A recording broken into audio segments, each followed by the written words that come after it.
નમસ્કાર મિત્રો આજની વિડીયોમાં વાત કરીશું દેશ અને દુનિયાના સુપરફાસ્ટ સમાચારની। સૌપ્રથમ વાત કરીએ તો વડોદરામાં રહેતા એક પરિવારે વડીલો પાટ જીતા સહિયારી મિલકત હોવા છતાં દાદાના નામનું ખોટું વારસાઈ અંગેનું સોગંદનામું બનાવ્યું હતું।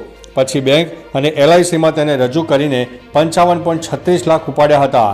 બનાવટી દસ્તાવેજોને ખરા દસ્તાવેજ બતાવાયા હતા। આ મામલે ભત્રીજાએ તેની કાકી સહિત 4 લોકો સામે ફરિયાદ નોંધાવી છે। વાસણા રોડ પર આવેલી કુણધામ સોસાયટીમાં રહેતા પરિવારમાં આ છેતરપિંડી થઈ છે। અન્ય મહત્વના સમાચારની વાત કરીએ તો બાળકો પેદા કરો મેળવો 62 લાખ રૂપિયા। વિશ્વના કેટલાક દેશો જનસંખ્યાની સમસ્યાથી લડી રહ્યા છે, ત્યારે દક્ષિણ કોરિયામાં પણ સ્થિતિ વધુ ખરાબ છે અને બાળકોનો જન્મદર વધારવા માટે નવી યોજનાઓ બનાવવામાં આવે છે।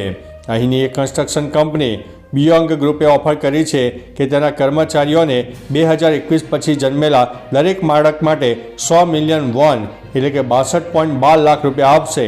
કંપનીના CEOએ કહ્યું છે કે આ દેશના નીચા જન્મદરને વધારવામાં મદદ કરવાનો પ્રયાસ છે। અન્ય મહત્વના સમાચારની વાત કરીએ તો PM મોદીએ અબુધાબીમાં બનેલા પહેલા હિન્દુ મંદિરનું ઉદ્ઘાટન કર્યા બાદ કુરાનનો ઉલ્લેખ કર્યો। તેમણે કહ્યું છે કે મંદિરની દિવાલો પર હિન્દુ ધર્મની સાથે ઇજિપ્તની અને કુરાનની વાર્તાઓ કોતરવામાં આવી છે। તેમણે કહ્યું છે કે આ મંદિર સાંપ્રદાયિક સૌહાર્દ અને વિશ્વની એકતાનું પ્રતીક બનશે।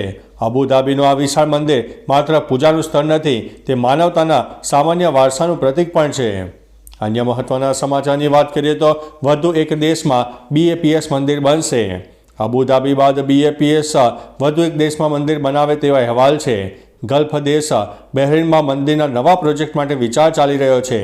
સૂત્રોના કહેવા મુજબ બહેરીનના શાસકે સ્વામિનારાયણ મંદિરના નિર્માણ માટે સૈદ્ધાંતિક મંજૂરી આપી દીધી છે।